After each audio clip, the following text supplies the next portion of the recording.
বিএনপির স্থায়ী কমিটির সদস্য গয়েশ্বরচন্দ্র রায় প্রশিক্ষণ বিমানের কোনো ত্রুটি বিচ্যুতি ছিল কিনা তা জাতির সামনে পরিষ্কার করার দাবি জানিয়েছেন। তিনি প্রশ্ন রাখেন, একটি প্রশিক্ষণ বিমানের কার্যক্রম কেন এমন একটি জনাকীর্ণ স্থানে হবে?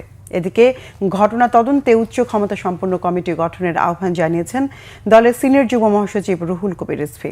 আহমেদ সরওয়ারের রিপোর্ট।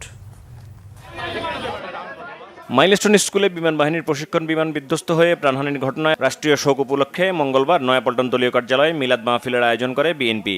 এতে দলের কেন্দ্রীয় নেতারা অংশ নেন। নিহতদের আত্মার মাগফিরাত কামনা এবং আহতদের দ্রুত সুস্থতার জন্য মহান আল্লাহ পাকের দরবারে মোনাজাত করা হয়। দোয়ার আগে বিএনপি নেতারা বলেন, যাদের হারিয়েছেন তাদের ফিরে পাওয়া যাবে না।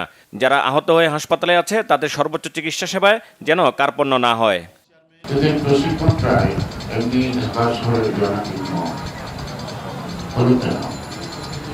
স্বাভাবিকভাবে মানুষের প্রশ্ন উঠেছে বিমান বাহিনীর সম্পর্কে তাদের পূর্বজ্ঞান থাকার কথা,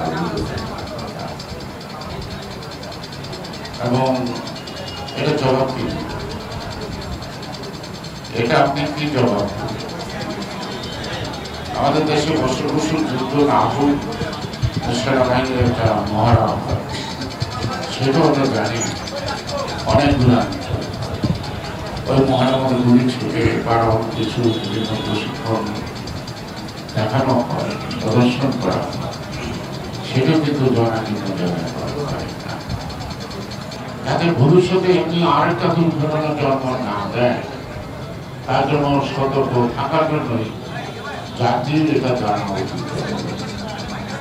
পরে দলীয় কার্যালয়ের সামনে মাইলস্টোন দুর্ঘটনায় আহতদের সহায়তায় রক্ত সংগ্রহের জন্য জাতীয়তাবাদী যুবদল আয়োজিত মেডিকেল ক্যাম্পের উদ্বোধন করেন বিএনপির সিনিয়র যুগ্ম মহাসচিব রুহুল কবির রিজভী। এ সময় রিজভী বলেন, এই ক্যাম্পে যারা রক্ত দিচ্ছে তারা শুধু বিএনপির সদস্য এমন নয়, সাধারণ মানুষও এতে রক্ত দিচ্ছে।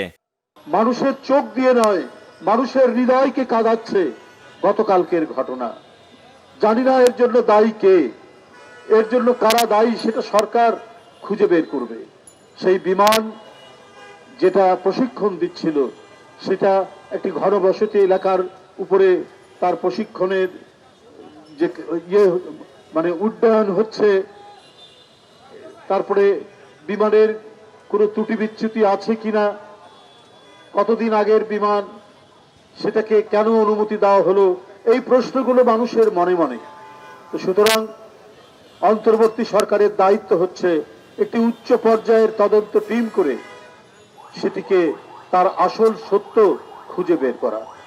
নেগেটিভ গ্রুপের রক্তদাতাদের এগিয়ে আসার আহ্বান জানান নেতারা। আহমেদ সরওয়ার, বাংলা ভিশন, ঢাকা।